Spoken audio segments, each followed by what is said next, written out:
This may not look like a world record fish to you. Paul Dilley didn't think so either when he reeled it in back in 1971 right here at Stockton Lake.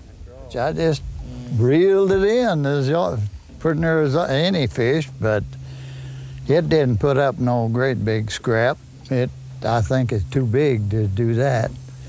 It's kind of outgrowed itself. I'm not very excitable. I didn't get excited. I just thought, well, boy, that's a big old perch. If it hadn't been for an old fishing buddy, Dilley's prize fish might have ended up in the frying pan.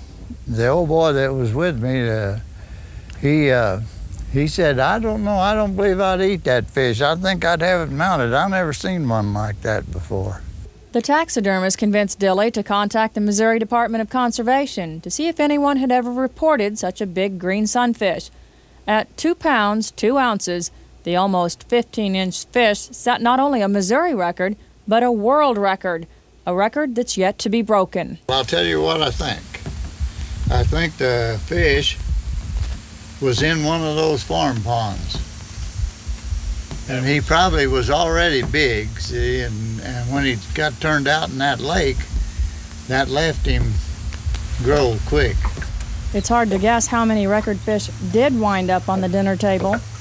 We've had some that did, as a matter of fact, that were almost good enough or well enough authenticated that I'm comfortable that they probably were records, but they were never officially documented and they were eaten. The Department of Conservation currently recognizes almost 50 species of fish for its record program, including several hybrid types. It can be pretty tough to verify the species in some cases. We have one now, it's been submitted as a hybrid smallmouth bass, Kentucky bass record, and it's going to have to go to the laboratory for some really sophisticated testing so that we can find out whether indeed it is a hybrid or whether it's one of the other 2 bass. Paul Dilley is one of only 3 Missourians who hold world fishing records. This is the plaque that we give each state record holder. It has it would have a plate on it with the details of the catch, and the ceramic plate in the middle says, "Wildlife and forests are your heritage, guard them well."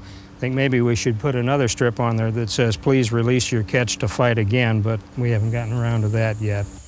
Although some of the Missouri records date back to the 1950s, several new plaques are awarded every year. We probably average anywhere between 4 and 10 records a year, and it's like swimming or like track and field. You keep thinking, well, they've come to the end of it, nobody can ever beat that, and it seems like every year we have 4 or 5 new records. Sooner or later, I suppose, we'll come to the end of it where nobody can catch a bigger one, but it hasn't happened yet. That's a big one, boy. If you land a whopper that's not quite a record, you might qualify for the Master Angler program.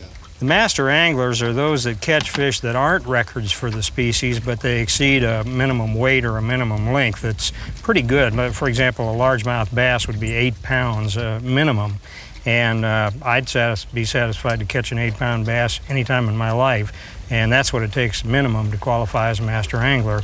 They receive a certificate to hand-lettered, which is, as they say, suitable for framing.